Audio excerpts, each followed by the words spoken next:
Okay, so I have been super excited for today because I spoke to Catherine about this 2 months ago, and this is a subject that really encourages me to dive deeper into what is important for us as human beings, right? So my question to you today is, did you brush your teeth in the morning? If you didn't, I would have known by the time you walked in, right? So I call movement, anything you do, whatever the kind, whatever the type, movement is brushing your teeth for your muscles. I'm going to let that sink in for a bit, right? If you didn't move, that means, as Anas just explained, how important hydrating fascia is. If you did not move, you are allowing your body to be stagnant, right? Would you reckon a pond is cleaner or a river is cleaner?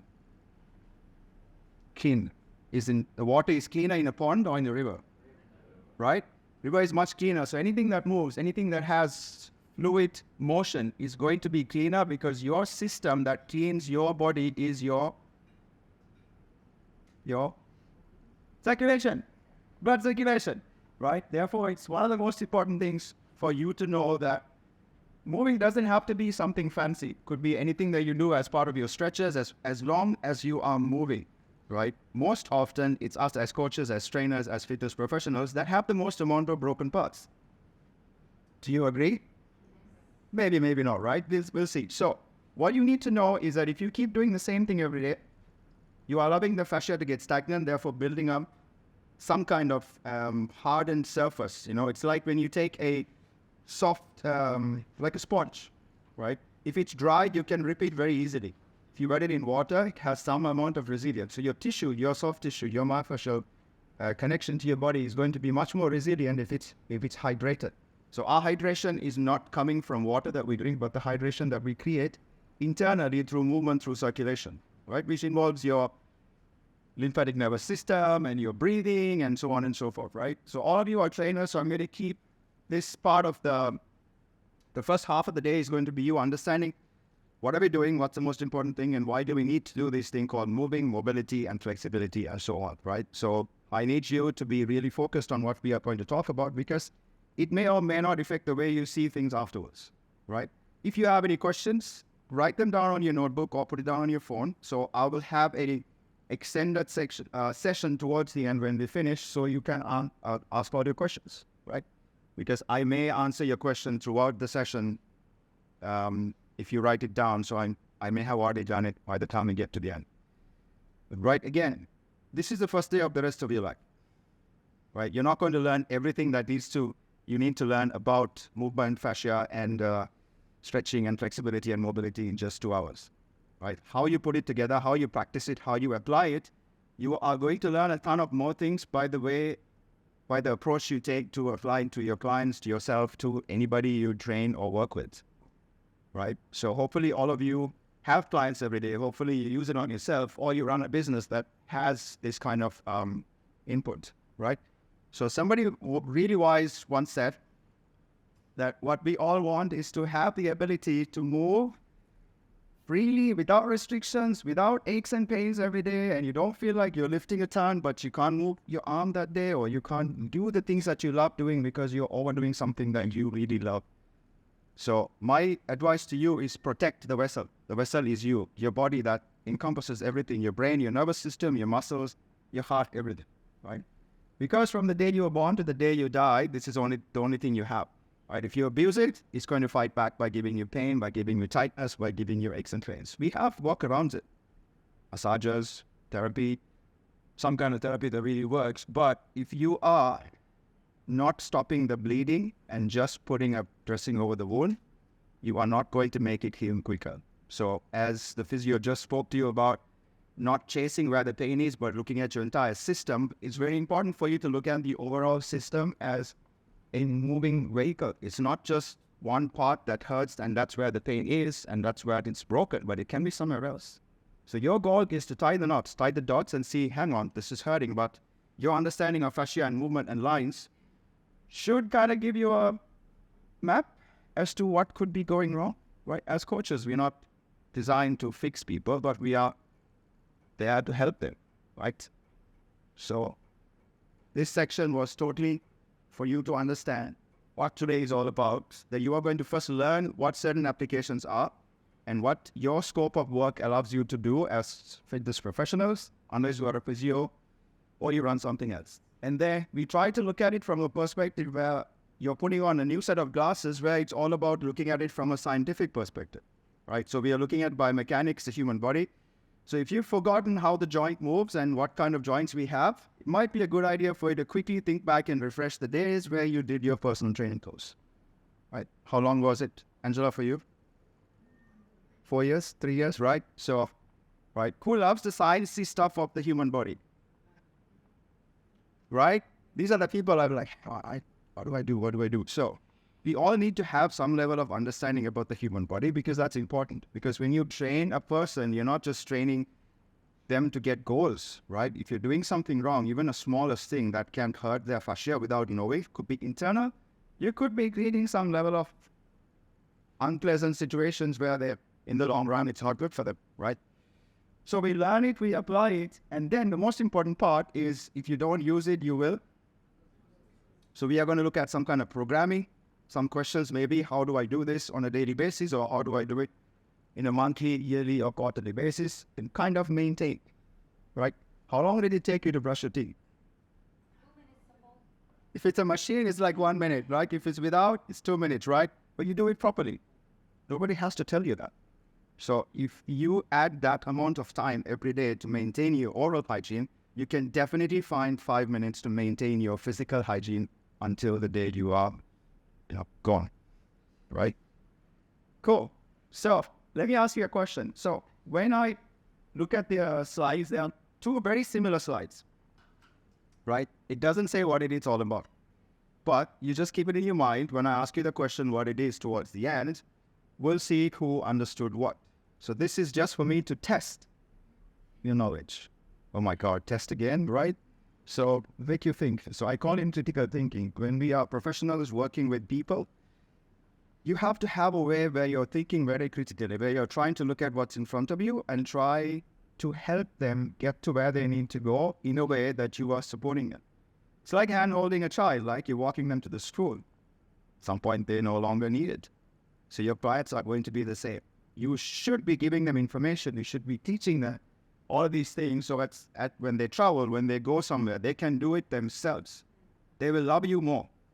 They're not going to fire you, right? I can speak for you from experience. The more information you teach them, the more things you can tell them what to do by themselves, the more they'll appreciate you, the more they'll talk about you among friends.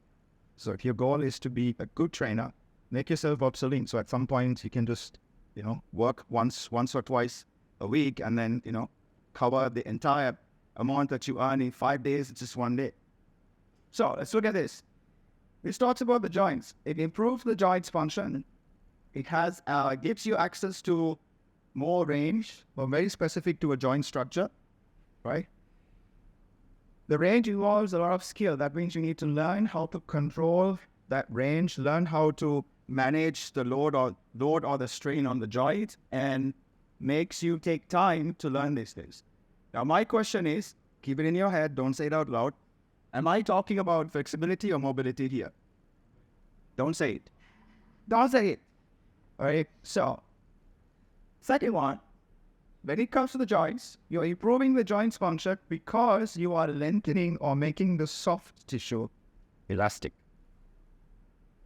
When it comes to range, you have access to more range, but it's not because you're working on the joints, because you have lengthened the soft tissue to a point where it can move freely, right? I'm giving away too much information out there. I can tell it from the faces. It's held for some duration, sometimes 30 seconds, sometimes could be 3 minutes, depending on what you do, right? So this is slide number 2. Who thinks slide number 1 is mobility or is it flexibility? Hands up. If it's flexibility, hands up for the first slide. Is it mobility? Okay, so the second slide is obviously going to be what? Flexibility, right? So, my work is done. They know then stop. What's that? Exactly, right? So, you guys already know what is what. So that means when we go into the nitty-gritty of the things, you're going to have a lot of fun diving in deeper, right? Your body is going to be evolving every single day. What you are today is an amount or an accumulation of the stressors you have experienced for the last however old you are, right? If you're 40 years old, you are who you are right now today for experiencing whatever the stresses you've experienced in the last 40 years. Walking, running, carrying stuff, sitting, driving, screaming at people, or meditating, or it could be anything. Your nervous system governs your entire system, right? If your nervous system is off, you feed it that, right? Well, give me a prime example of when your nervous system is fatigued. How do you feel? Exhausted? Yeah. Something specific to training in a gym? Give me an example. Tightness. Tightness is part of feeling exhausted. But let's say you train, who lifts heavy weights? Like, do you do PRs every day? Because you know how you feel the next day, right? You can't walk, you can't pick up stuff, you feel like a truck ran over you. So that is your nervous system being exhausted beyond its point because you're pushing yourself, right?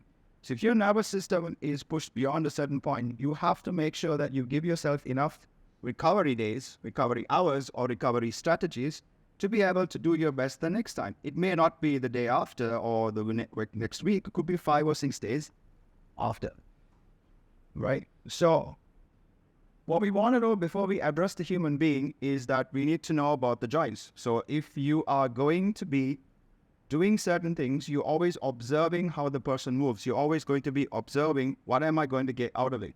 You need to know what the end result is going to be. So therefore, you can mitigate what's being done right now, right? So nobody teaches somebody to stretch without telling them how to breathe, how long to hold, or at least guiding them through a process where we involve flexibility or mobility, right? So when it comes to mobility, knowing your joint structure is very important, right?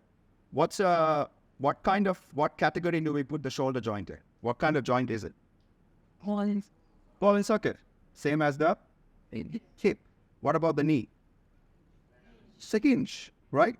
So if you know your joints, if you know what kind of joints they are categorized under, you should also know the percentage of range each joint has, right? So ball and socket joint has a larger range because the joint can move within its socket. And that could be limited because of the person's physiological structure. Maybe they have slightly different bone structure that may vary, but you know that you can do splits when you are addressing your hips. You cannot do that amount of range if you're flexing your wrist or your ankle or your knee, because the joint does not go beyond a certain point. So you need to know that first and foremost. That's the most important thing. Then you need to know that you are not stretching every day to a point where you are suffocating the joint, right? Is being too flexible good or being less flexible good? And then fix this. Those legs, what is one? So where would you want to be? In the middle? Right? In the middle, right? You want to be flexible when you need to be and stronger when you need to be, right? Most of the time, I don't know if you worked with people who are double jointed, when they extend their elbows, it go the other way around, or they can bring the wrist all the way back to you.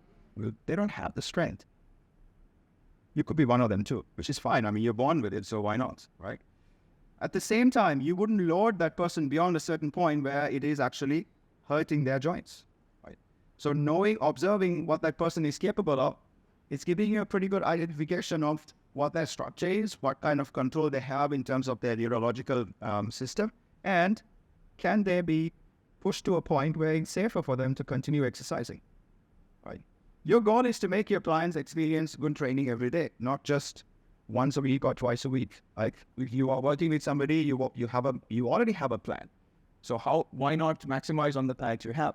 So knowing where to do what, or you react to the person you see every day, because the person you see on Monday is not the same person you see on Friday. They're tired, it's the end of the week, like they're already thinking what to do on the weekend. So they're like half, 50% showing up for the session on Friday. Do you agree? Right? They're all human, end of the day, right? There comes performance and maintenance. Do you have clients whom you train for a competition, a marathon, a fight, or something? Do you have anyone like that? When it's performance-based, the end result is what? To perform at their maximum the best ability on that day, on that set day. So when you have clients who are training for performance, you're not just training them with the eyes closed. You have a plan. You have day 1 to day 100 sketched out, lined out, and you can see how their improvement is. And you're taking a rain check every month to see if they're actually hitting the targets that you assigned them. That's why we call them smarter goals, right? Are you checking it, or are you just blindly finding your way around to see what's working? Most people fall under the category of maintenance, right? So what is maintenance? Well. You guys hungry? Okay, what is maintenance? You are simply maintaining what you have as much as you can, right? So if I ask you to bend forward and touch your toes, if you haven't trained, if you haven't maintained that level of flexibility, you're not going to be able to do it, right? Again, if you don't do it, you're not going to maintain it. So do you have access to everything that your body can do? Probably not, because all of us only have 24 hours a day. Right? We're not going to sit at home and stretch for 5 hours and then go to work for 3 hours, right? Unless you own a business or you're a personal trainer, right? Have you come across this before, the kinetic chain? Hands up if you have. Cool. So, as a quick rundown of what the kinetic chain is, it tells you immediately what parts should be stable, what parts should be mobile when you are a moving human being. Moving doesn't mean you're running or lifting or stretching. It can be anything. So by looking at this, by looking at the ankle joint, it says ankle joint should be mobile. How much range do each people have in their ankle? Go ahead, just stretch on the leg. Both legs. See if you can do a full rotation. Yeah. Is it a circle, or is it like going in a weird, like a squarey shape? Right, we call it gone tear shape. Is it going around, or is it kind of going square, or is it kind of stuck in halfway? Stuck in halfway, right? So that reveals to you about the joint mobility in a way that you haven't really done ankle mobility for probably a very long time, right? So we normally get everyone to do this in a workshop normally. We get them to write their name with the ankle. Like, is it going properly, or is the A looking like a square, or is it actually looking like an in? Right. Yeah, so that's your homework for this week. Write your name with your left foot and the right foot. Can you have the ankle mobility? Then comes the knee. The knee should be stable. Why? If the knee is weak, what happens to the rest of your body? It's not very stable, because your knee joint is all over the place. Have you ever had a situation where you're walking and all of a sudden your knee just goes down, right? Without even knowing what the heck happened, right?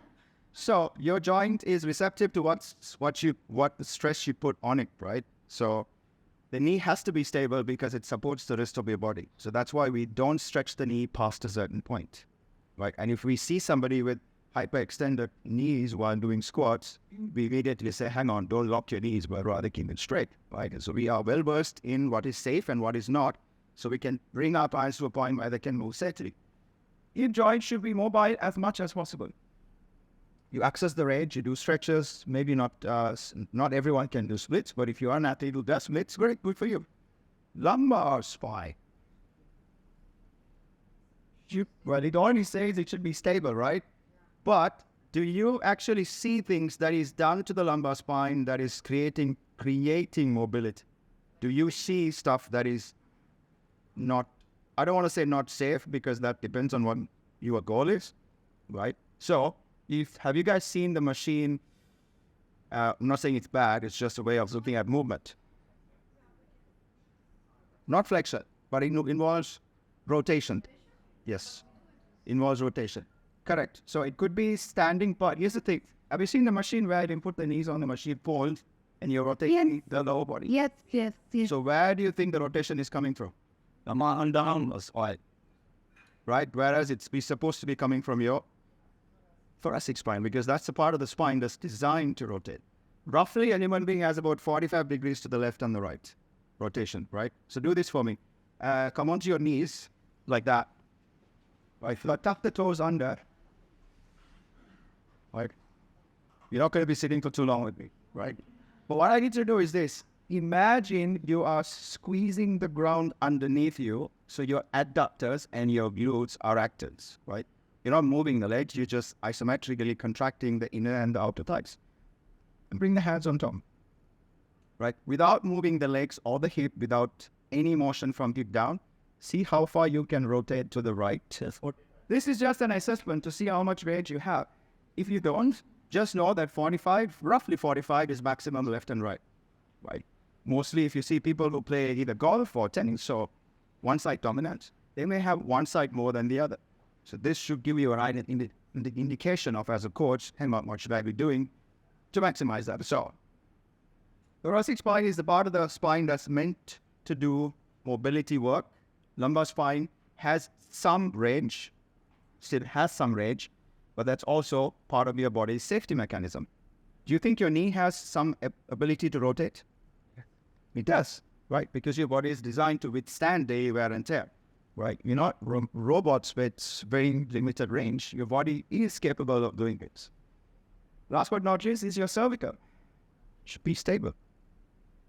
That's why we've asked people not to throw their head back when they stretch or move the head too much, because that part of the spine needs to be strong and tall and able to withstand the stress of your 10 to 15 kilo human head, right? I don't know if you guys remember when you went through your personal training course, when you assessed the person's what's the word I'm looking for? Posture assessment. How much of a degree does it add to the stress on your neck as soon as your head goes forward? A lot. Right? You guys know that already. So the text neck or the desktop tech neck, they all add so much stress. So you already are aware of that thing. So your body starts to develop different things. So moving forward, what I want you to think about is, remember these two words. What should be stable? What should be mobile? So when you're looking at a push-up, for example, right? What body part is meant to move and what body part or limb or joints is not meant to move, right? When somebody does push-ups, do they move the head? You know it's wrong. So you know the neck should be stable. The entire spine from neck to hip should be stable. The push-up is pretty much a moving plank. The only joint structure that moves are your shoulders, elbows, and wrists. So we can just say arms. So by looking at movement from a different pair of glasses, you get to assess things as it happen in real time, right? So you're looking at movement in a way that what is safe, what is not safe, what is stable, what is mobile, right? This is the foundation of functional movements, functional training, so to speak, right? Not everybody trains on machines, so that it's not defined by a machine. Sometimes you may use a TRX suspension trainer, you might be using med balls, you could be using throwing stuff or ladders, right? Anything you do, if you watch the person carefully, you can tell what should be stable, what should be mobile. The moment you see something that should not be happening, you can say, hey, slow down, take a break. I need you to fix this. Hopefully you guys are doing this. If you're here, that means you are. So give yourself a pat on the shoulders. Amen. Sweet. So when it comes to joint range, just know that if you don't practice it, you are going to lose it because your body is pretty smart in figuring out things for you, right? Can everybody do a deep squat, like hips to the ground? Why do you think that is? Lack of motion. Somebody said something else. What's that? Lack of head. They don't practice. What else? Yeah. Restrictions. What else? No. No flexibility. What else? Injuries. Lack of range of mobility. So the simple answer is, what's your name?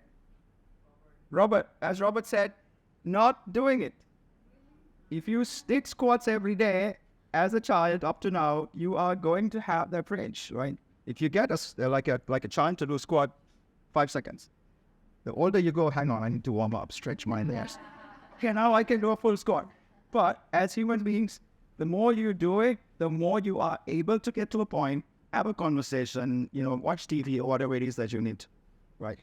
So if you didn't do it, you're not going to have it. So make it a daily task, say. Right? And if it requires a level of performance, just know that you need to take an additional step in terms of programming, and you are carefully observing the joints or the structures or the person. Be aware that you are identifying certain things before something bad happens, right? The one I love the most about joint is longevity, right? We all know that the older you get, your soft tissue becomes harder, less flexible, less hydrated, right? So this word called movement has been existing in our sphere for a long time. We just did not pay attention to. Kind of like foam rolling, right? Foam rolling only became popular 6-7 years ago. Before that, everybody goes to a massage therapist once a year. Now you have access to it at home, right? Cool foam rolls or does something every day. Only 1, 2, 3? Not it. Every day. Should be every day. How often do you brush your teeth? Do you have a mobility ball in your bag? I left it at home. I took it out. It's like the Arabs say, haram, right? So think about it, right? If you carry something with you all the time, you're able to just, while waiting for 5 minutes, foam roll your glutes, foam roll your shoulders, you're just extending the lifespan of that joint for longer, right? And then comes strength. How many of you train for strength? Specifically, right? How many of you need strength? Everybody needs strength, right? So do you need to train to become stronger? Yes. What do you require to gain strength? Weight instead. Do you both weights? Load. You require load. Not necessarily weights, but load. How much do you each person weigh? That's a load. So do you think you can get stronger if you just use body weight?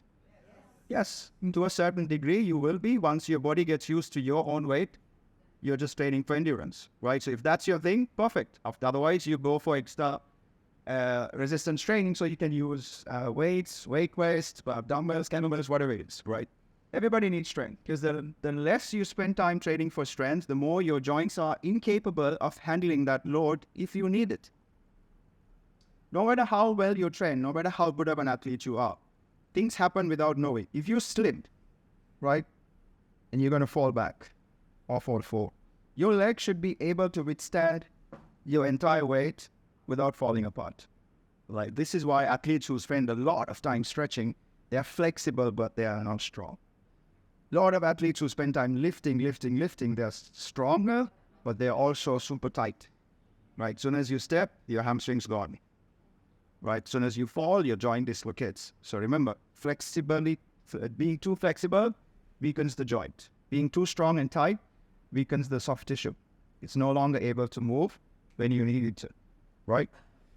So, how do you know whether you're pushing yourself too much or not? Is knowing how it feels by looking at the client's or yourself beautiful face, right? If you're making that face where you're, sweating in your head, you can tell, right? Or you're going red, or you're just kind of closing your eyes and just biting your teeth, that means you're too strong, right? So, when your body reaches to a point where your pain scale, let's say 1 to 10, 1 being like you are now, 10 being like it really hurts to a point where you cannot hold it. Your sweet spot is between 5 and, let's say, a 7.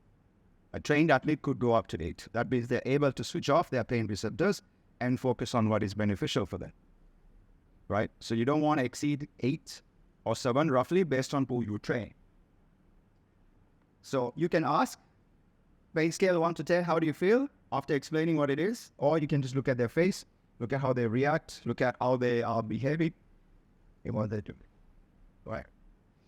So, flexibility and mobility, they are both different, but they both address what a human being is capable of doing, right? So, have you guys heard of the muscle spindle? Mm-hmm. Can't remember pretty much. Okay. So, I'm not going to give you a lecture on anatomy, but this is just to kind of give you a pretty good idea. Your muscle spindle is responsible to feel, or it's a receptor. So your muscle spindle is going to work without you asking it to switch on or switch off. It's going to kick in the moment you stretch the muscle to a point where it is no longer happy. But you can train it. If you really pay attention to how the muscle spindle works, you can train it, which is something that we are going to do. I'm a big fan of everybody knowing what their body is capable of doing and knowing what their body is doing at all times. It's not like you're finding yourself in the dark, because you know exactly what your joint is doing. How do you know if your body is doing what you want it to do? How do you know? If you're doing it, there is no pain. There's no pain if you're doing it, yes. You check. That's the easy answer. You check. Am I doing it right? Does this feel good? Is it painful?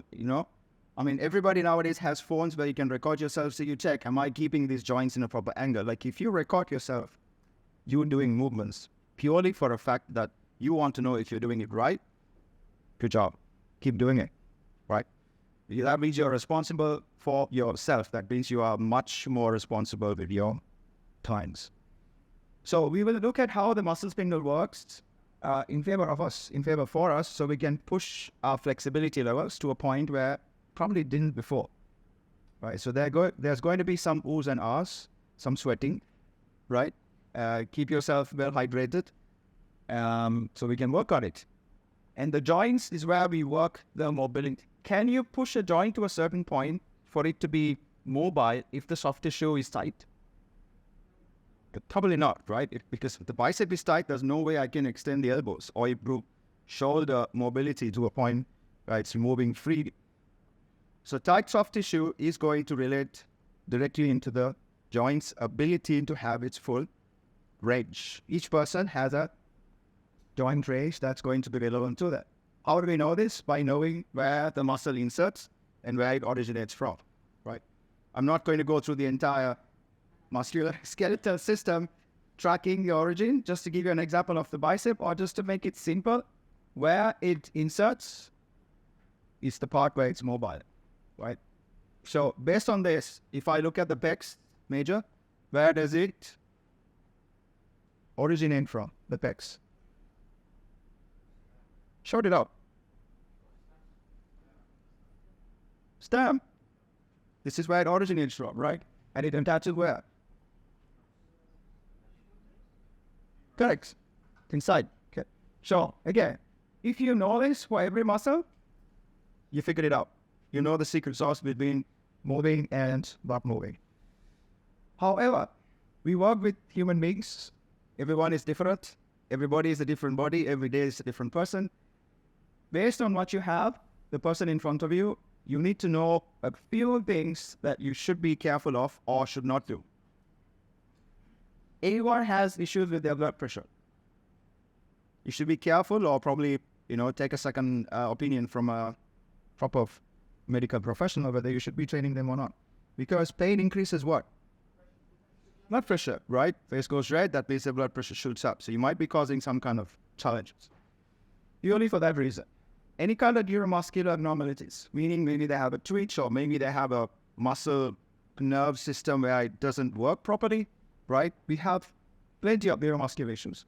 Fibromyalgia is where you are having dominantly tight, like super tight fascia, which tightens everything. People who have fibromyalgia are always in pain.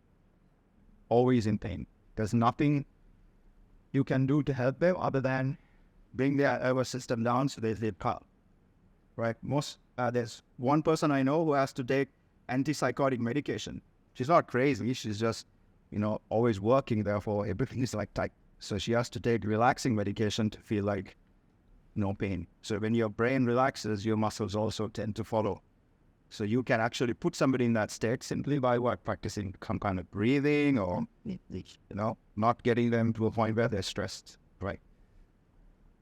Soft tissue and joint trauma. If they've fallen, if they've broken something, if they have metal parts, if they have, dominant issues in their soft tissue and their joints, that means you know that you're not supposed to do certain things to that area. Pregnancy. Unless you're certified in pre and post pregnancy, there's one hormone that creates a lot of flexibility on women when they're pregnant. Anybody knows what that is? Yeah, relaxing, right? So you can stretch somebody who's pregnant, they won't even feel it. Their joint goes, it's good, but their leg is behind them, right? So you should know that is a thing that happens when you're pregnant. So again, as you know, if you're not certified pre and postnatal, should be not spraying anybody during that time. And then most recent medical history. Maybe they were just released from a psychotic breakdown last week, right? You may not know how they're going to react. So anytime you put somebody in a state where they are not comfortable, you are creating change. Therefore, you need to take these things into consideration, right? So again, we already know these things, but I just thought I'll remind you. Why not? Right? So, are you guys ready to move? Oh, thank God, how we move, right? So here's what we're going to do, right? So I'm going to demonstrate each one using somebody so that you guys can see. So if you need to, I know it's being filmed, so you guys will have this. Capture I'm for you. What I'm going to do is demonstrate exactly how the stretch should be done and also give you certain cues as to what you are looking for, right? Then you can practice it. If you are sitting next to a friend, they can observe you or they can practice with you. You can observe each other. Don't just zone out doing things for yourself. Keep your eyes open so you're also learning by watching everybody else move, right? Because you might learn a thing or two based on a limitation or an injury or something that somebody else has. It helps, right? So there's something that I like to do. It's called test and retest. That means we test how and who you are right now so we can test how and who you are later on to see if something's changed, right? Because your nervous system is like a cactus. You put some water, it becomes so happy, but it can sustain for a long time without you adding water. So your body is remarkably resilient. It's made for to live for a long time. So if we give it some love every day, chances are your body's going to get better and better each day. So in a couple of months, couple of weeks, you're going to feel much more mobile because you're practicing it daily, right? So you don't have to warm up for this. You just have to observe how your body is reacting, how it's moving, how it feels, and are you in pain or does it feel good? You're kind of self-checking all of these things, right? So check for the range first. How do you feel range-wise? Second, check how do you feel? Scale of 1 to 10. Is it 8? Is it 7? Is it super painful? Or is it like, I cannot even do that? Where is it? And then observe everything in a way that you are comfortable or you're not comfortable. Can you hold it for like 30 seconds? Time-wise, right? Have you guys heard of the overhead squat assessment? Right? So we already know what parts to look for, right? If you have done it a long time ago, so the overhead squat is can somebody go arse to grass, bring their hands overhead with a neutral spike, eyes straight, and other arms in line with the ears, and the arms are going to be slightly wider with the thumbs pointing backwards. All systems go. I can have a chat for you for like 5 minutes from here before my arms get too tired. So I wouldn't get here. I would not be here if I didn't practice this every day, at least some form of it.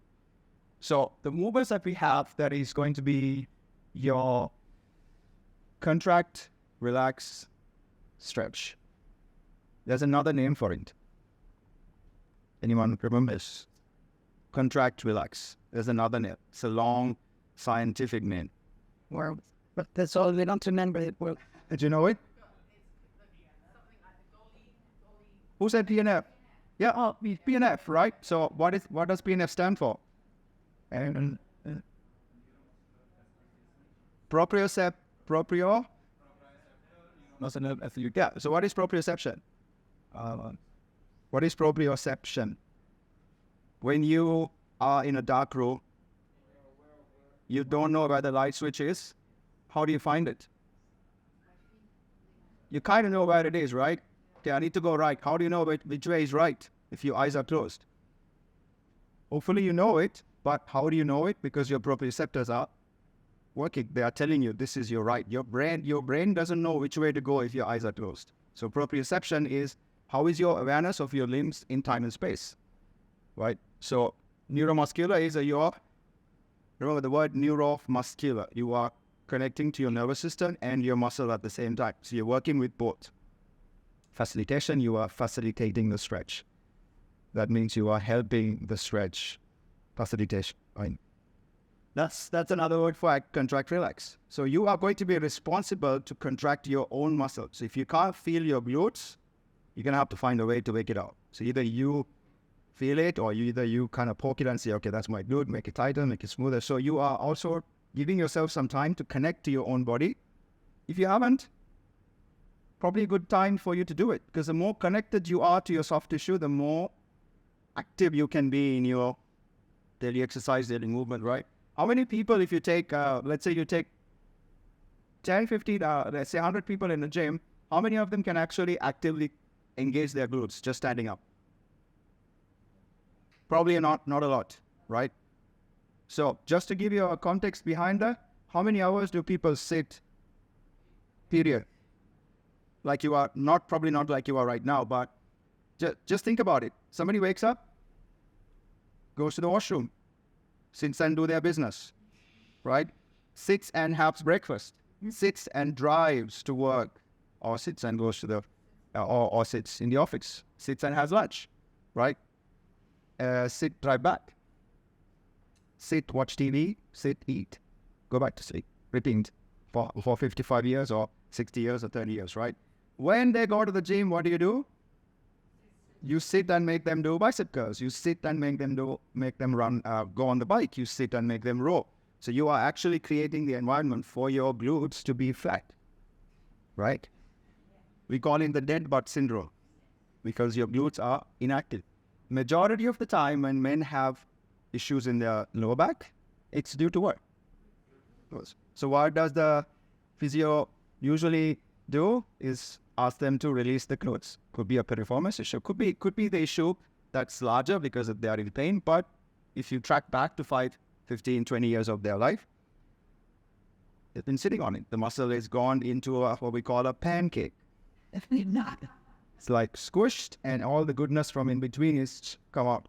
So in order to hydrate the fascia, you have to either break the soft tissue through a ball or a massage or through some kind of electronic stimulation maybe.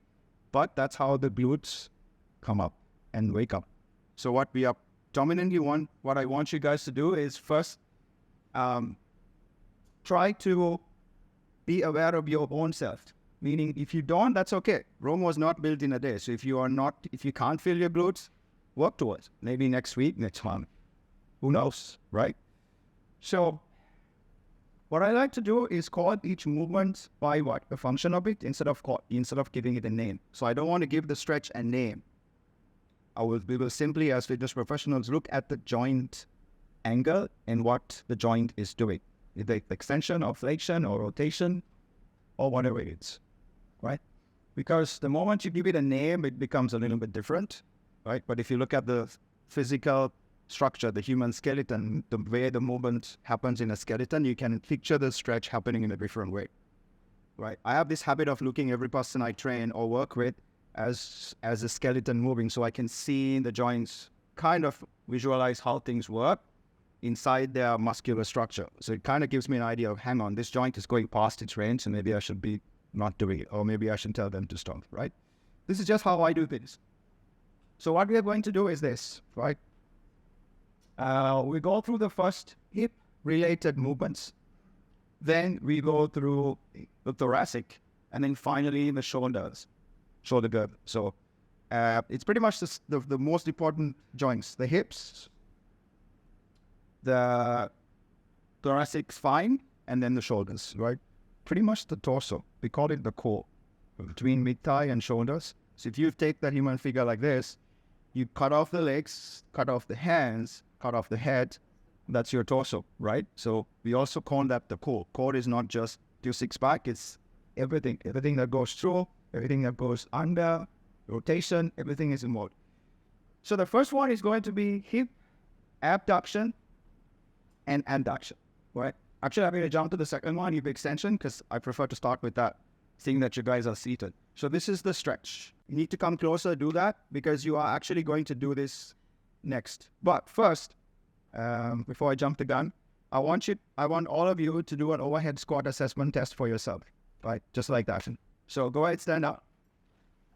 Don't worry about how far should your feet be and how should your hands be. As I said, sit as low as possible. Bring your arms overhead, biceps to the ears. Right? I need you to observe from ground up. Are your toes rotated too far out, or are they pointing forward? If it's rotated too far out, not forward, but let's say if it's a clock, you go to 1 o'clock and 11 o'clock. Then slightly turned up, not straight. Then see how your pelvis feels.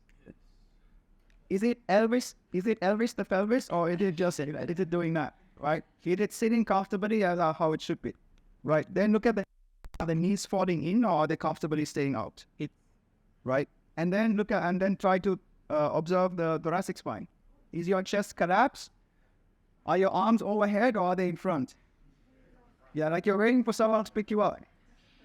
And then your head and your neck. Are you looking straight or are you looking at the floor? Or are you able to look at the sky?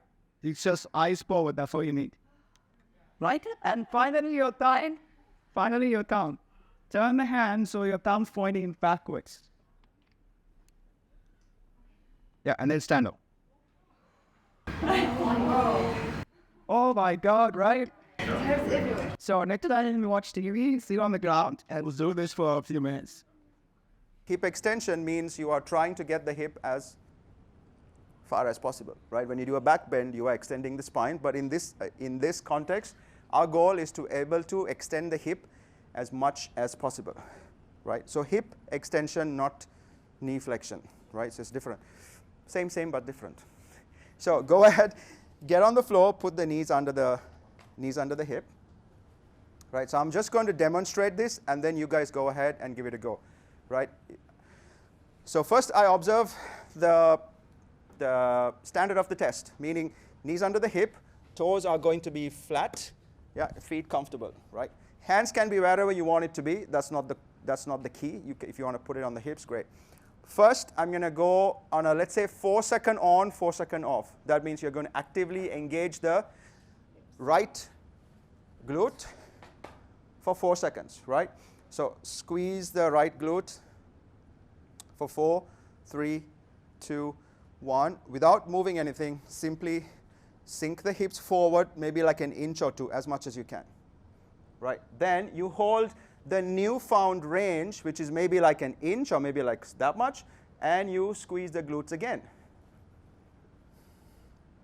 4, as much as you can, right? 4, you're engaging the glutes. Yeah, hold. When you're holding, you don't move. You just simply engage. 4, 3, 2, 1. Breathe. Yeah, so don't go back. Don't go back. Hold the newfound range. Pause there. Relax, but breathe. Take a deep breath. Exhale for 4, 3, 2, 1. And you push forward again and then squeeze, engage the glutes. Are you engaging? Yeah. Okay. 4, 3, 2, 1. As you exhale, push forward again. Hold. Engage for 4. Squeeze. 3, 2, 1. Push forward again. Can you do one more set? Yeah. Go for it. 4, 3, 2, 1. Push forward again. And then come out of it. Relax. Did you feel that in your hips? Yeah. Painful? A little bit? No. Right? So throughout the stretch, as I was watching you guys, I was also watching what Angela's face is doing, so I know if it's comfortable or not.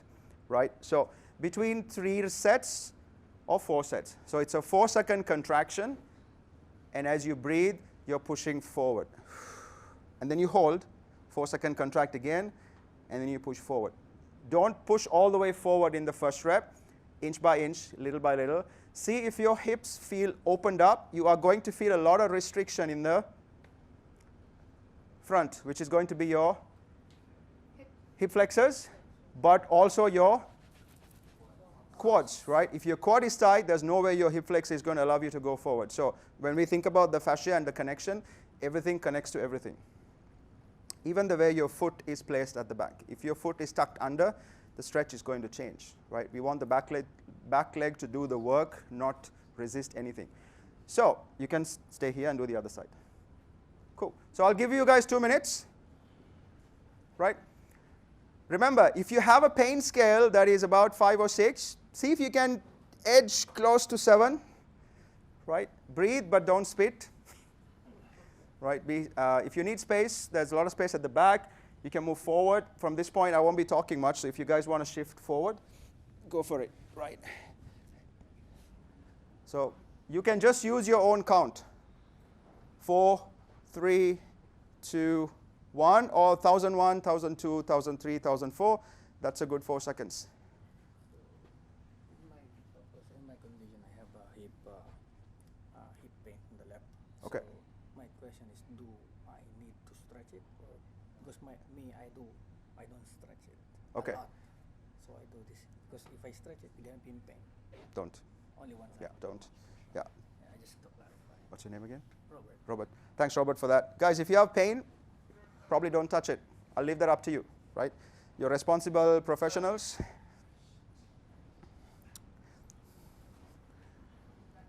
Don't forget to do both sides, right? How do you feel? So, when you are able to have a lot of hip extension, you are able to bend backwards without feeling that restriction in the hip, right? We're not trying to do a back bend, right? For me, a good athlete is a one can do pretty much everything and stands in the middle. They're flexible when they need to be. They are stronger and stable when they need to be. They can also be in the middle, do both. You're still going to go and sit and drive. You're still going to go and sit and cycle on the bike. You're still going to do things for the hip flexor to remain the same. If your lifestyle is going to be like that because that's the life you chose, you don't have to change your lifestyle. You just add this particular stretch maybe twice a week, right? You cannot get hip extension in 1 week, probably in a month. Once you bring it to a point where it's standard and it remains like that, you can just maintain it. Somebody once said, maintenance is called decay management. You know what decay management is?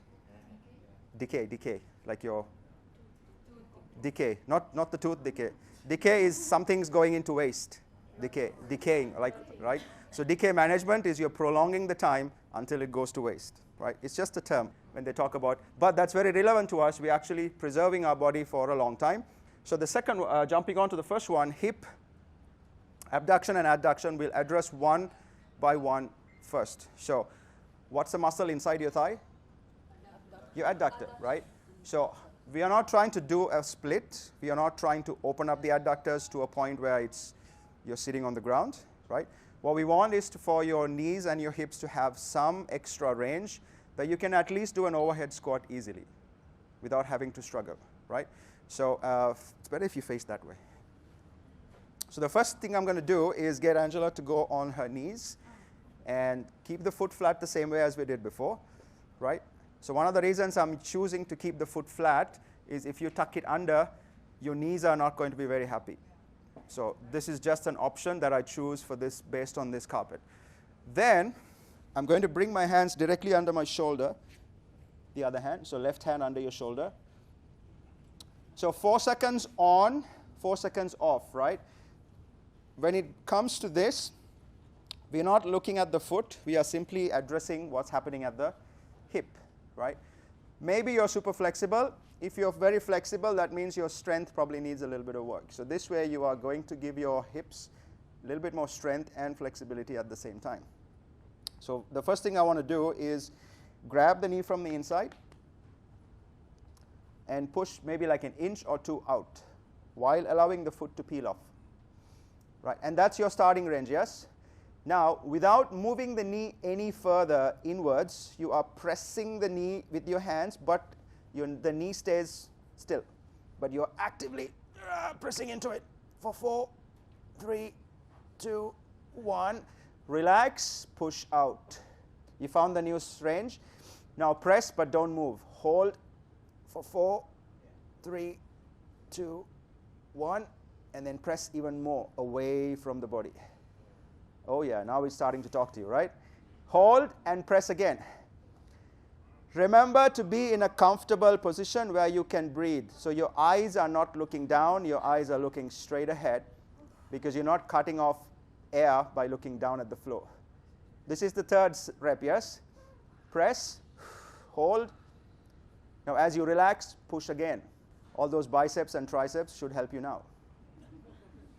Now relax. I told you there's going to be oohs and ahs. Now do the other side. Make sure you use all the available space, right? So first, grab onto the inside of the knee. First, make sure your position is good. Don't look down, look in front. So if you look down, you're again restricting your breathing, your stress breathing when you're here. If you opened up, you have much more air, right? So on the floor or supposed to be peel off the ground. Yeah. supposed to be like this? Yeah. Because we're not trying to improve ankle mobility, we're improving hip mobility. Yeah. So again, go for 3 or 4 reps. Are you counting 4 seconds? Or is it 1, 2, 3, 4? No. It's 1001, 1002, 1003, 1004. I can already tell from your faces how this feels. But it has to be kind of like sweet pain where you can manage it but still feel something is moving, right? Yeah. How many of you feel a cramp? Okay, few people feel a cramp. That's a good thing. Anything hurts, anything feels uncomfortable, change your position to see if it works. Okay, good? Okay. Now we did both sides. So we worked on the adductors. So now we need to work on the outside. So the movement called abduction is governed by what muscle? Do you do these ones? With a band? Of course, right? It's a girl's favorite exercise. I think so. So this movement is governed by, obviously now you know it's your glutes, but which part of the glute? Glute medius, right? The one that's outside, which is controlling abduction rather than flexion of the hip. So it's not the biggest part of the glutes, but rather the smaller one, kind of at the top, which is moving. So guess what? If you know lines, myofascial lines, what's the line that starts from the outside, goes up, and then wraps around? What? Lateral line. Lateral line. Lateral line. So lateral line is on the side, goes through, and then connects to the rib cage, and then goes through your rib cage, right? So anything that's connected to the lateral line. So if your glutes are going to be stretching, you are also going to be stretching your, what's the fascia on the side of the leg? The most painful one. IT band, iliotibial band, right? So if your IT band is super tight, you're screwed. There are different variations. So go onto the ground. But I need you to keep both legs straight. So the key is to keep the back foot flat on the ground. Bring the other one in. Extend the leg 90 degrees, right? So you're kind of like a cross. Your hands are going to support you, so you're not sitting completely on the hip. So what I need you to do is observe the back. No. Back leg is straight, yes? So it's not turning in. Then you press this leg, feeling that contraction all the way up to the glute meds. So press this part of the foot into the ground for 4, 3, 2, 1. Then sink, little bit down, and hold, relaxed. Then newfound range, press again, 4, 3, 2, 1, and then sink down a little bit more. Right? So the more, again, listen to this. If you are able to sink all the way, that means your leg is straight, your back leg is neutral, your foot is not rotated, your chest is facing forward. So if you're here, or something is changing, relax. If something is changing, what are you doing to the stretch? You are modifying it to make it easier for you. Your body says, I can do this, but I need to do that. That is not going to benefit you because you're changing things to make it easy for you. Work through the pain. I would say maybe 2 sets, up to 3, not to 4. If you can sit on the ground from the get-go, you're already superhuman, right? What happens to your head? Will it be straight or what? Yeah, straight. You're looking in front. Slightly at the floor, but not up. This one needs more space. So maybe front, maybe all the way back. Whatever you need to do. Yeah, I think everyone's scared to go to the front. Okay, first, set a plank position, then extend the leg if you haven't started. If you already started, go for it. This is not a pleasant stretch. So if you already started, go ahead, continue. Bring the leg up slightly up to here. A little bit more, a little bit more, a little bit more. That's it. Make sure you do 2 or 3 sets per side. What happens when you're there is your body says, I'm not going there. It's going to give you more pain, so you will stop doing the thing you're doing. So don't reach the point that it hurts. Reach the point where you can manage the stretch with good breath control. So inhale, exhale. I've already timed it for 4 seconds, so you won't forget. But if you need to take deeper inhalations in between, do that. So if your arms are getting tired, which it should, keep the back knee down. That's fine. But don't allow the foot to rotate. Why we can't do it on elbow? Not everyone is that flexible, and you don't have range to go down because your elbow is only this much. Yeah, that's why. So if you're higher, you have more space to go down, down, down. Right. So just to bring you guys back, right? Because you don't want to forget the purpose of this movement. The goal is not to go to the floor. The goal is to see, can you contract and hold that range for 4 seconds? Because remember I told you, if you don't have strength in the range, you just have passive mobility. You don't have control over it. So can you press and hold the position for 4 seconds while you are staying square? 4 press and then 4 relax in each position. If you are on the ground with the elbows on the floor, I can have a conversation here while having tea because now I'm relaxed, right? So it's not bad, it's not wrong, it's not what we are looking for today. So you're pressing from the outside of your foot, right? Yes. So the connection goes all the way up to here. Have you done both sides? Yes. Did that make your hips feel a bit different? Yes. A little happier? Yes. It hurts, right? So generally what you'll hear from your clients is like, I feel much lighter, because that's how they'll describe this to you. So generally feeling lighter means your joints have less stiffness. You feel like the water is starting to move inside your physique and your fascia is all stimulated, you're moving. Same feeling you get when you do a massage, right? Somebody else is doing it for you. Here you are doing it for yourself, right? So you're creating circulation. Also, did your heart rate go up? Yes. It did, right? So that is also helping you to circulate the blood. And what's the system in your body that's responsible for removing waste products? Your lymphatic system, right? So just watch out for the thing in behind you. Now, the next one is going to be thoracic rotation. So what you want is to get your 45-degree rotation in your thoracic spine. But we are doing that in a very controlled way. What's the muscle that helps you to rotate? Muscles, should I say? The hips, the knees, the ankles. Muscle. One Obliques, right? That goes across, right? This is pulling from here. This is pulling from here, so your body can rotate. So your obliques solely is responsible for most of the rotation. So if we are trying to stretch internal, external obliques, we want to use lower body and upper body motion. So I'm sure you guys have seen this stretch, but lying down. Yes. But there's a very important fact that you need to do first. So if you are, obviously there's somebody next to you, make sure they spot you to see if you are hyperextending or extending your lumbar spine when you lie down. So meaning, I'm going to do my right leg. So once I'm here, once I bend this leg, I'm going to check if this part is too hollow or is it flat. So if I press it down, that means my spine is going to be in a fairly neutral position, right? If not, I have to change how high the knee goes. So probably this is too far for you. Then the base arm stays on the ground, does not lift. It's up to you if you want to go palms down, palms up, higher, but as long as it's on the side. First, start off 45 degrees, press into it for 4 seconds, and then relax, pull down. Press again for 4 seconds, relax. Between 3 and 4 reps, you don't have to touch the floor.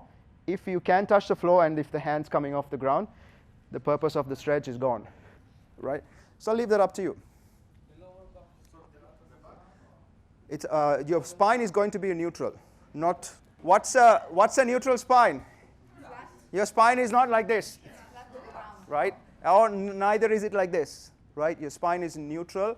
Neutral spine is relative to each person. Go for it. Yeah, go with the first stretch.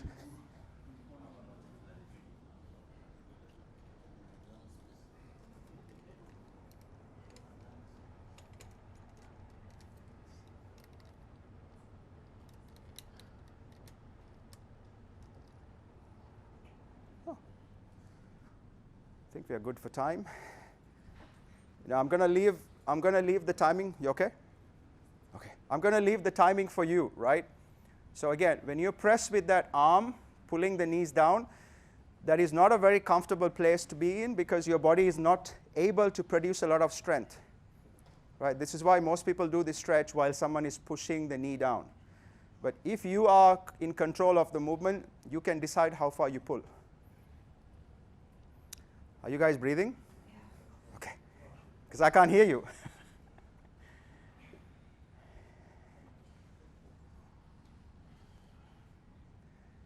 Yeah. I'm sure you've done this a million times, but not this way.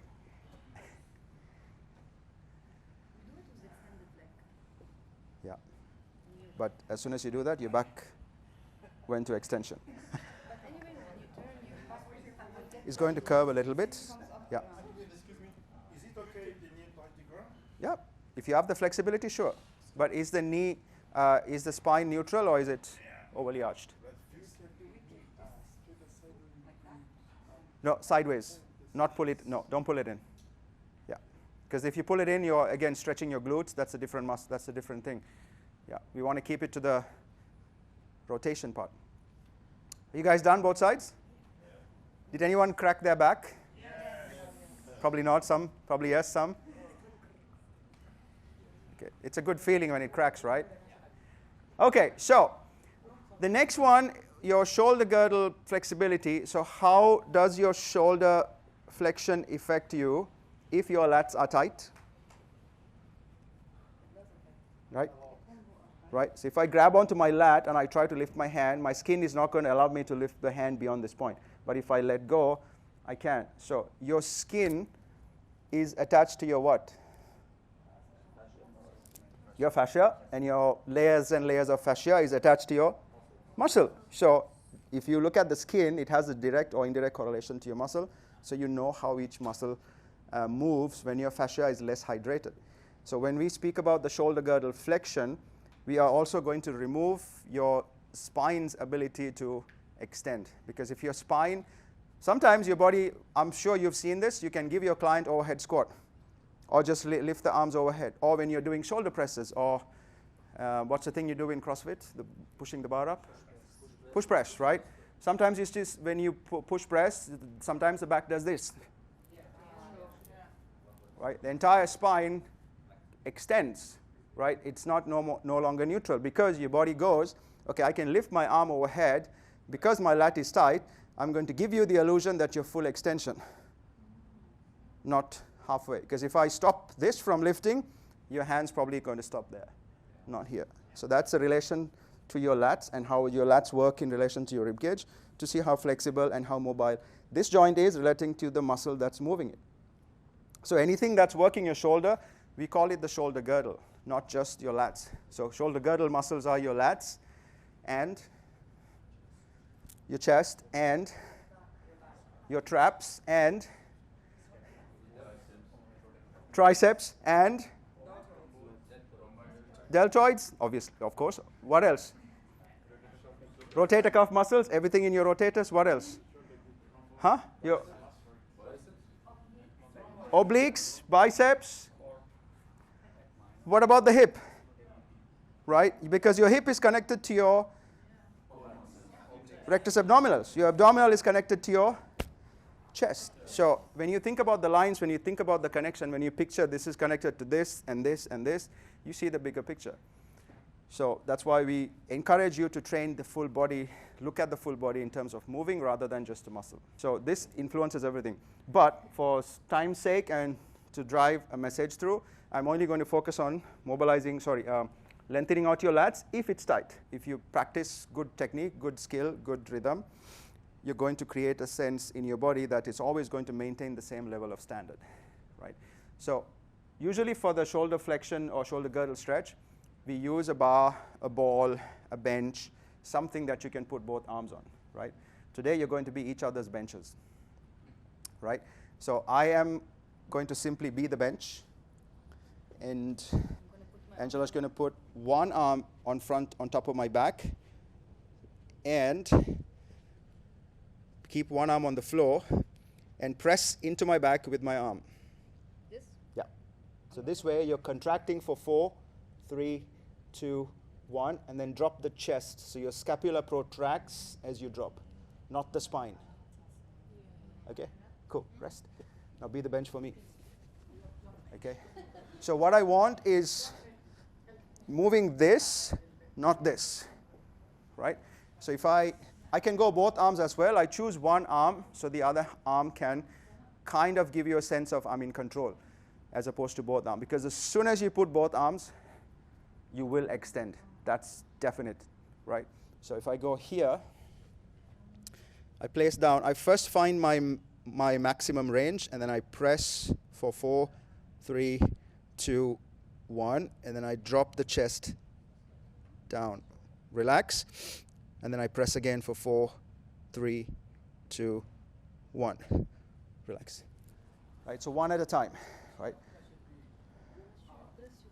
So, let's go. So decide who's going to be the bench and who's not.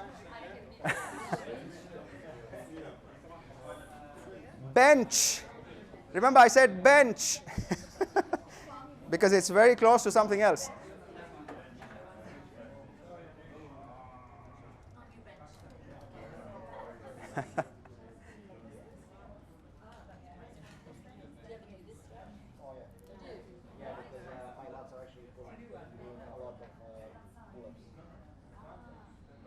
Yes, cool. So remember, 4 seconds of contraction, 4 seconds of relaxation. 4 seconds of contraction, 4 seconds of relaxation. Yeah, don't arch your lower back. Push it up, that's it.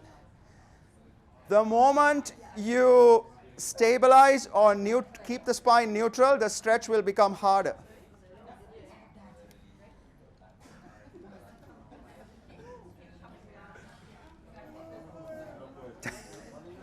Go ahead, I'll just place it here.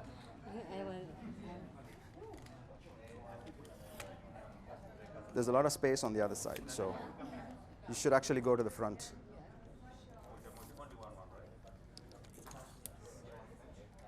Three, 2, 1, and then drop the chest down. And move my shoulder. No, shoulder stays as it is. You're just dropping this. Again, that could be a control. That could be based on how much control you have over your shoulders. Yeah, it's like you're doing this.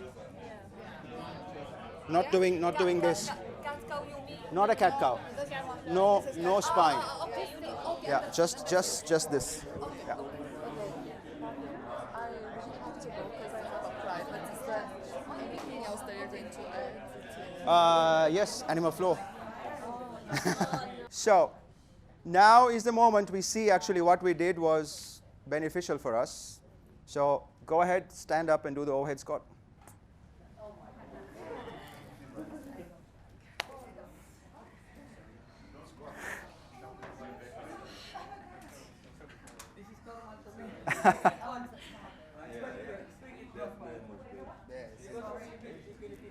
Okay, my question to you is, has anything changed? Shall I give you my bank account?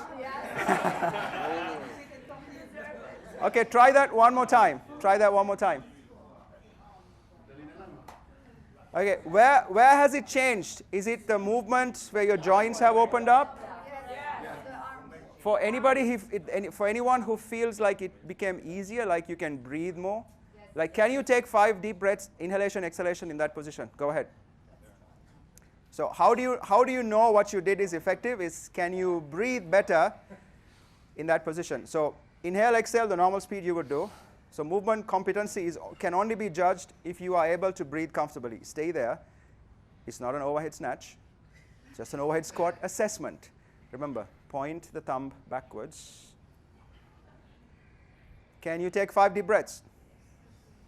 Good job. Well done. Wait. So we just finished flexibility. Now you have mobility. The most significant thing I can tell you about mobility is when you take a wet t-shirt, wet towel, or wet something and squeeze out all the water, that is exactly what you're doing to your joints, right?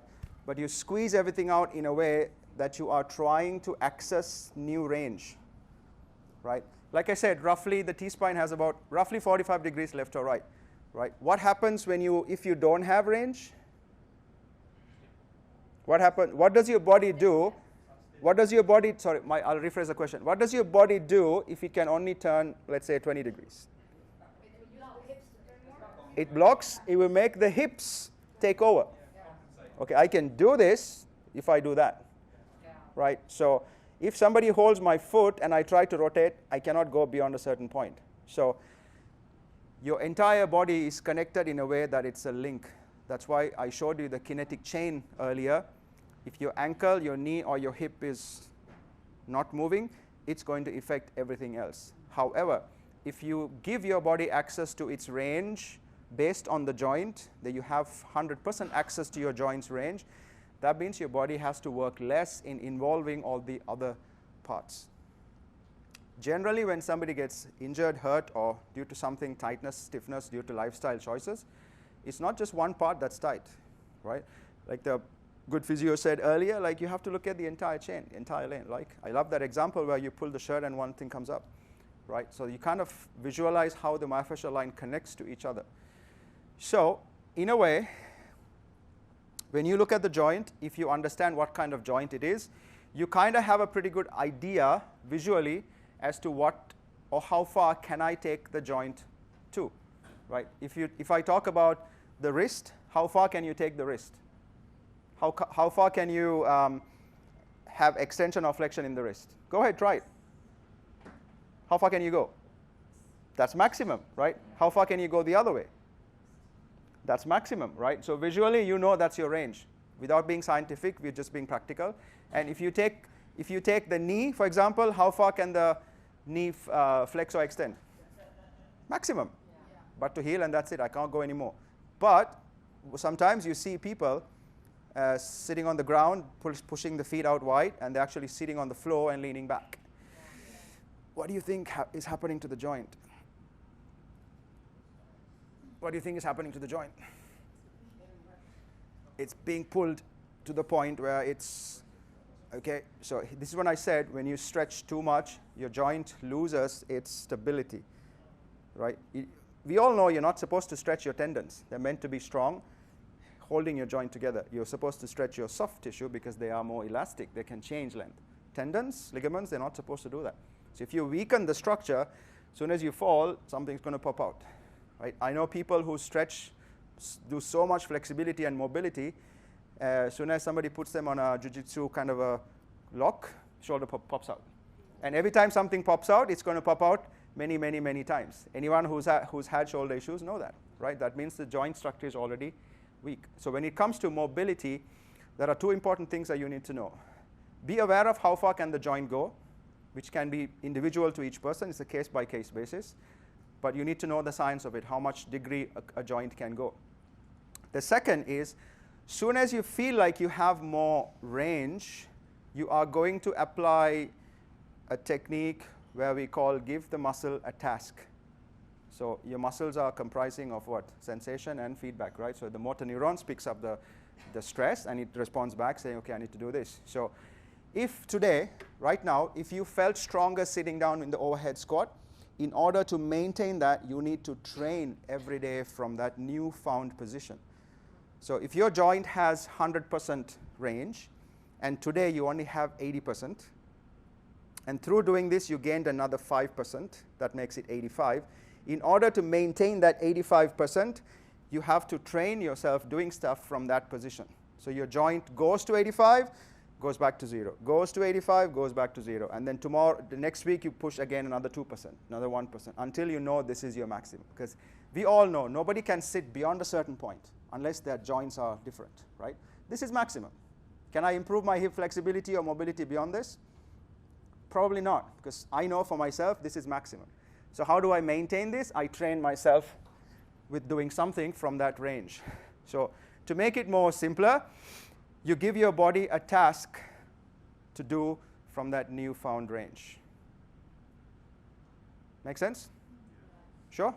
Okay. So if you had this much range in the morning, and now you have this much range because you opened up the joint, so to speak, what would you do to train that newfound range? what would you do?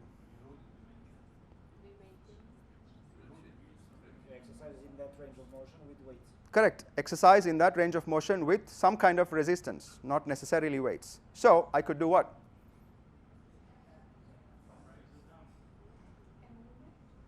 With load. With load. I can use a band, right? I can attach the band at the back, pull it this way. I can maybe do rolls, cables, stick mobility, anything I can use to gain access to that new range. Remember, a load doesn't have to be weights. A load doesn't have to be huge. It can be even like a small little baby dumbbell, because this is your newfound range, so you want to be going lighter with it, right? So as long as you give it a task, it will keep improving. If you stop and just stretch and stop, your body's going to go back to its original length every time you stop and restart. So me being somebody who likes animal flow, obviously, right? I've chosen 4 animal flow movements that is heavily, heavily, heavily dependent on improving joint mobility, right? So animal flow is a program that gives you time and awareness to connect to your own body, right? Meaning your system has a chance to now kind of go through your joints available range, strength, and mobility together, so you move. So when you move with good control and awareness, you are accessing all the joints range that it has. You're accessing all the soft tissue strength it has. You're accessing all the capacity of yourself through the range, right? So hence, if you can squat with a bar with going all the way down, all the way up, you should, until the day you cannot. So you can maintain that range. If you stop halfway and go back to doing 90-degree squats, your brain is going to go, I don't need that extra 40%, let me just remove it. That's why whoever doesn't train full range is stuck at a range that they are used to. It's a term we use, we call it stuck bent. Stuck bent, meaning your range is stuck at a certain range where it cannot go beyond that, because that's the range you are used to. Have you seen people with biceps like this? No matter how much you try, it doesn't change. That means their bicep is so tight that they are stuck bent, which is fine, right?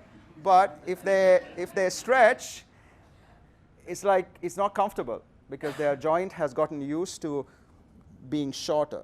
So only way to extend it is breathing comfortably, building awareness around what you're doing, and taking baby steps, right? How many of you have tried or done some kind of animal flow? Sweet. Good. So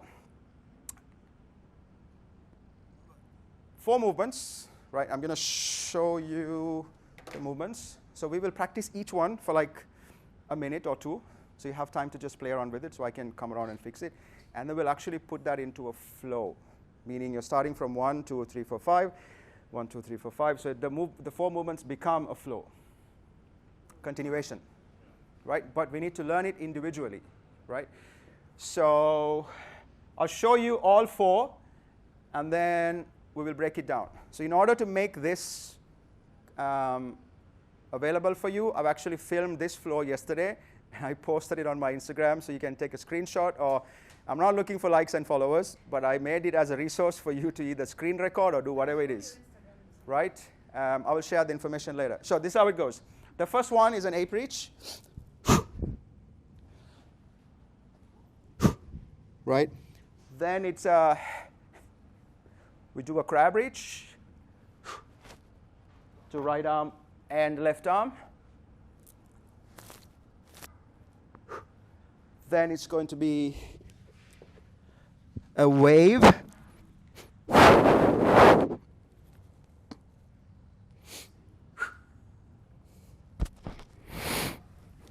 Then it's going to be a scorpion reach.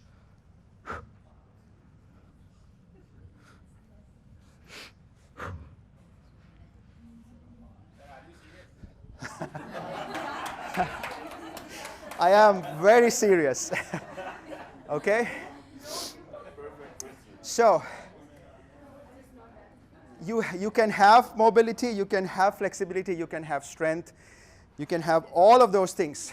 But Can you ask your body to do what it's supposed to do? Do you have awareness over your body? Do you have control over your body? If you don't, it's okay. You have your entire life to do that. Okay, so the first one is very easy. The 4 movements, I'll break it down into the first one.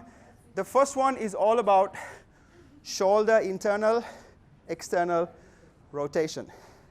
The second part of the first move is going to be all about improving internal, external rotation of your hip joint. Right? So I will show you the move twice. Right? Again, don't worry about getting it to the dot today, because I've also already made this available for you so you can continuously learn. Right? So I'm going to demonstrate it very slowly, just the first one. So the ape reach starts from a deep squat or deep ape position, like that. Then I'm going to bring the back of my hands together with the chin tucked in, reaching towards the floor. Right? I'll show you the move first, and I'll give you like a minute to practice. So observe first, so you won't miss anything. So I'm really stretching from the top of my neck to the lower back by putting the hands together. Then when I open, I need to lift my head up, go onto my toes. As I externally rotate my arm, it's beside me, not behind me. Then I also abduct my hip and lift in line with my knees, right?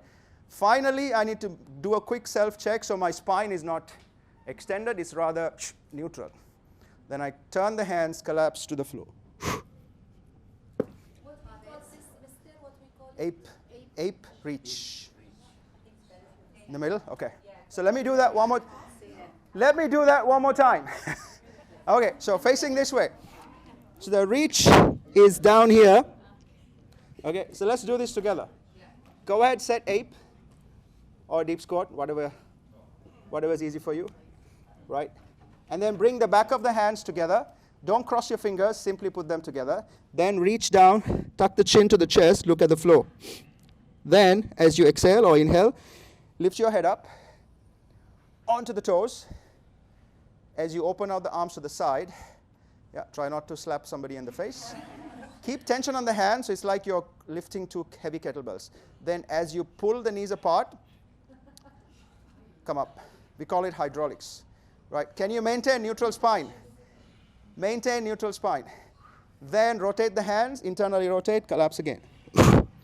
And then do 3 more reps. 3 more reps. Go. There's more space at the back, so can you guys see me from there? Okay. So here's the next one.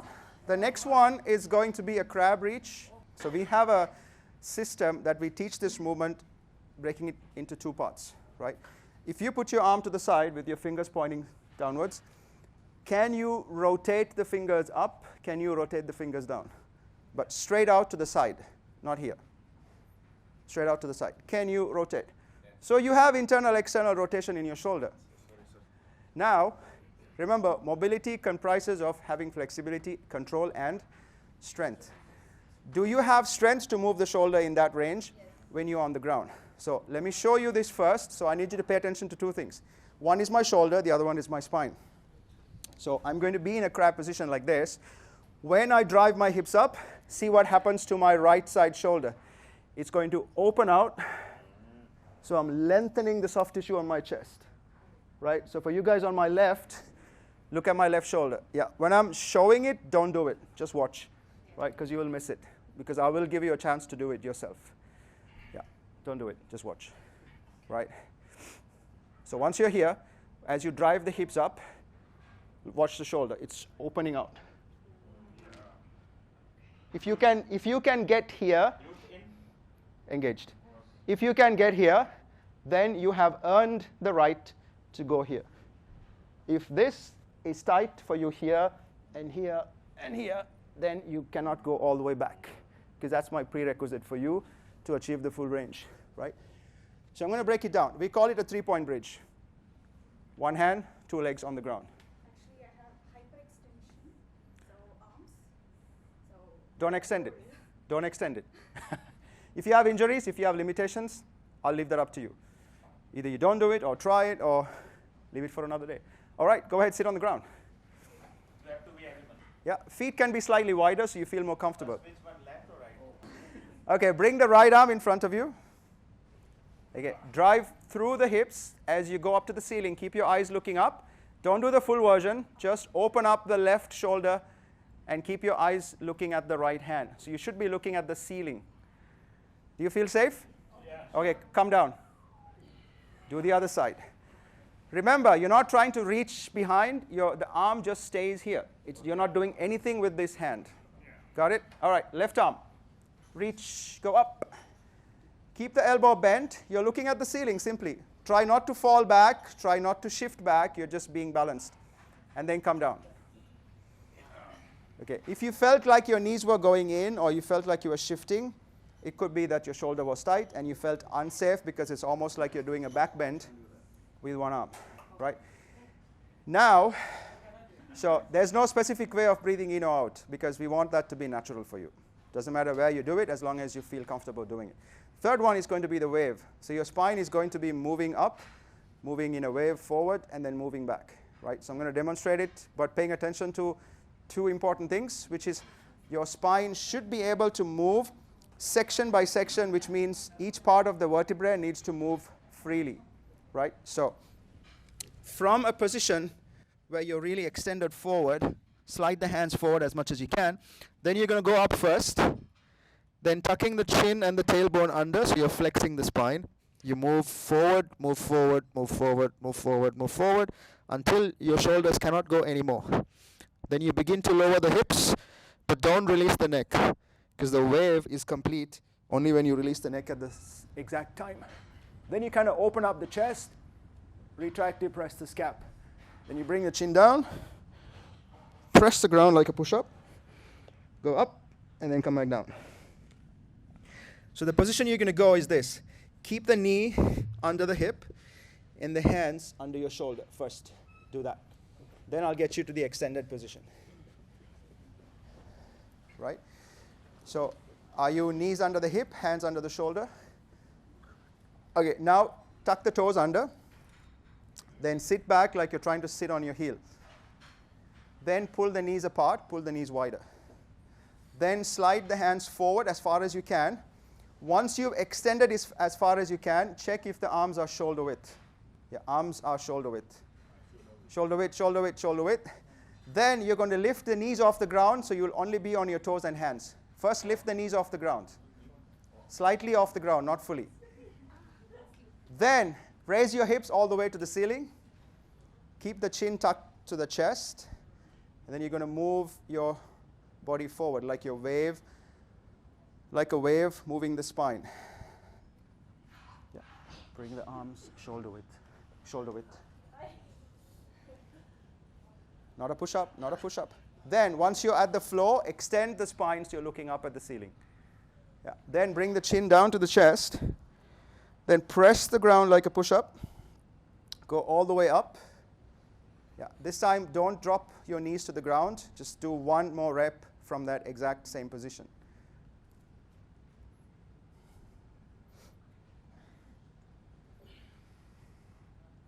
Yeah. Try not to bend your elbows, because it's not a downward or upward dog. It's different movement, right? If you've done 2 reps, sit on the ground, rest.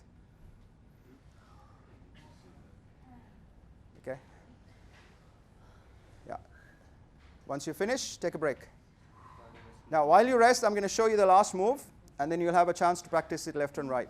So there's 2 key things in this movement, which is maintaining hip stability while trying to gain a lot more hip mobility on the opposite leg. So I'm going to show you one facing this way and one facing that way. So from a beast position, what I'm going to do is first lift right or left foot off the ground. I'm going to point the toes and internally rotate from the hip. So my toes are pointing out. Then as I straighten the other leg, this one goes out, and I straighten the knee as much as I can without locking my knees. Straight is not locked. Once I get to this point, I feel okay. Then I try to take the leg more. So watch what happens to my leg that's on the ground. It's rotating. So I'm controlling that hip joint strength while this one is going as far as I can. That's maximum. And I come back in. Side is straight 100%. No, that's why I said it's straight, not locked. Yeah. So same movement on the other side. So now I go right leg, lift the right foot, point the toes out, straighten the knees, bring the leg up and around, hold. Then I squeeze out a little bit more. It's like I'm wearing 7-inch heels, like I always do, right? Now, the floor is a little slippy, so I'll leave that up to you, how far you take it. Because remember, the more you go, the more strength you have to have in your hands, so your hands don't slip or your chest doesn't turn, right? So make sure there's nothing next to you, no benches, no person's head, right? No phones. But don't fall to the other side. You need to pull yourself back before you drop. Okay, first, set, wait, come back down. Come back down. Okay, let's do the other side. Come down to the floor first. Come onto a beast position. Yeah. Knees under your belly button, hands under your shoulder. Left foot off the ground. Point the toes out. And then bring it up, out, and around. Point the toes. Now your eyes should be looking at the right foot through your shoulders, so your spine is neutral. Both arms are straight. Do not bend your elbows. Straighten your arms fully. Now bring it back.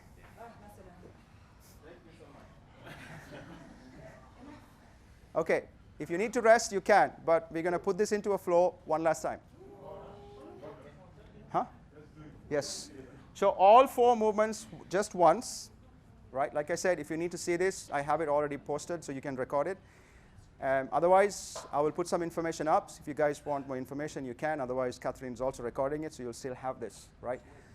So here's what I want from you guys. Make sure you can do all 4 movements. Based on where you are, if you don't have the space, adjust yourself. I'll give you 30 seconds to do that.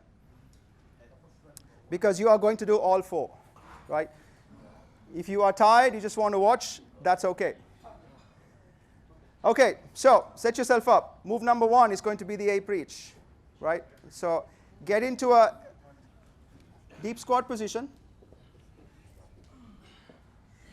right? Put the hands together, tuck the chin into the chest, and look down at the floor. Imagine someone is pulling your hands down to the ground. Right. Then, as you lift the head, open up and look in front of you. With the hands open wide, palms heavy.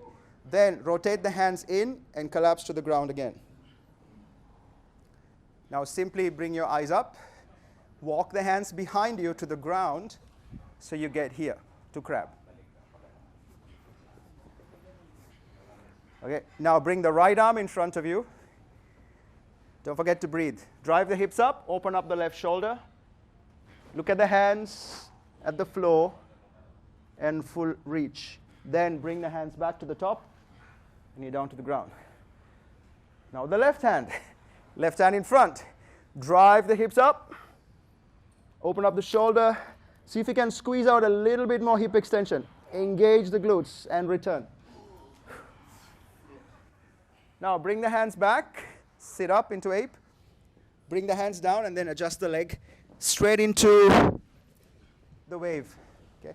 So push the hips back, slide the hands forward, shoulder width, keep both knees off the ground.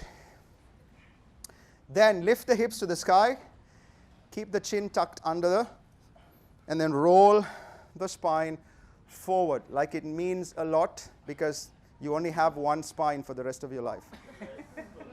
Now, when you fully extend, engage the flexors in your neck and the extensors in your hip and try to really look up. See if you can extend and stretch the neck also. Then bring the chin back to the chest. Press the ground like a push-up without bending your arms. And then all the way up and then all the way down to the floor. Bring the knees to the ground. Take a deep breath as you pull the knees closer under the belly button. Last one is going to be a scorpion, right? So hands under the shoulder, knees under the belly button. or under the hip if that works. Pick up both knees off the ground first. Then just the right foot off the ground. Point the toes. First, before you lift, rotate the foot outwards. Yep. And then bring it up and around. Keep both arms fixed to the floor. Do not rotate the shoulders. Look at the floor. And bring it back. Do the same on the other side. Pick up the left foot. Point the toes. Up and around. 3 more minutes. Point the toes, point the toes. It's a scorpion tail. It's not a dog trying to do its business. And then bring it back. Okay, from a scale of 1 to 10, were you able to breathe better? Yes. Scale of 1 to 10, where were you? 7.5. Some said 3? Okay, so again, if you're breathing comfortably, that means your body is happy being there. That means you probably have worked on your mobility before. Right? In Animal Flow, we do not say where to exhale, where to inhale, because we want that to be natural for you. Because there are certain things you don't have to think about. Right? Do you have access to everything you have to do within that position? So, just to wrap it up, sit on the ground, turn your head towards the screen. What does SAID mean?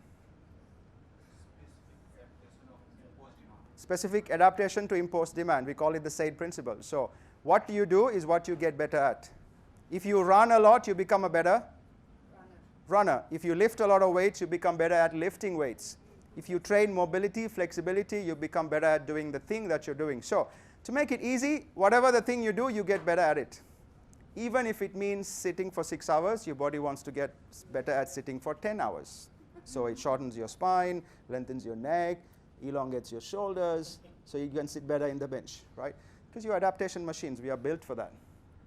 Then, think about how you can add smaller bits and pieces into your programming. So if you're training your clients for 1 month, have at least every second week, at least one day where you're adding some kind of just mobility, just flexibility. But make sure you use the systems that are going to benefit them, not to waste 1 hour. Sometimes clients don't like stretching for 1 hour because they think it's a waste of time. But you have to paint the picture like, this is good for you because So that's up to you. If your client doesn't want, what can you do, right? But there are so many ways you can recover. Movement is one. Circulation is one. Gaining mobility in your joints and your soft tissue is one. So many other things you can do. Then that's that's not me. That's switching from Apple to Windows. So, but how that is me. However, that is a Disney cartoon named after me. I'm just joking. So, guys, as you know, I teach the courses in the Middle East for Animal Flow, TRX, and Trigger Point. Animal Flow is one of the things that I really love teaching. We have courses across Dubai for four times a year. That's my Instagram, the Movement Teacher, and Parveez at Movement DXB is my email. I have prepared this presentation in a very condensed, shortened form version. So you have the names of the movements.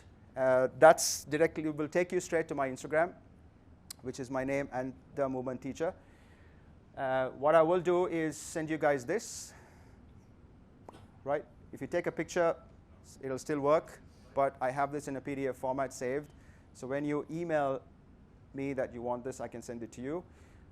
And I live here. Most of you already live in this city, so we can always keep in touch if there's something else you need. I'll be working with Catherine a lot, doing sessions like this. Maybe if this helped you or not, give her the feedback so we can keep doing more stuff, right? I also do Animal Flow classes for groups. If you want to come and experience a proper class, right? If that's something that interests you, just reach out to me, right? There's no harm. There is more than 300 movements. Depending on the class, I will put the sequence together.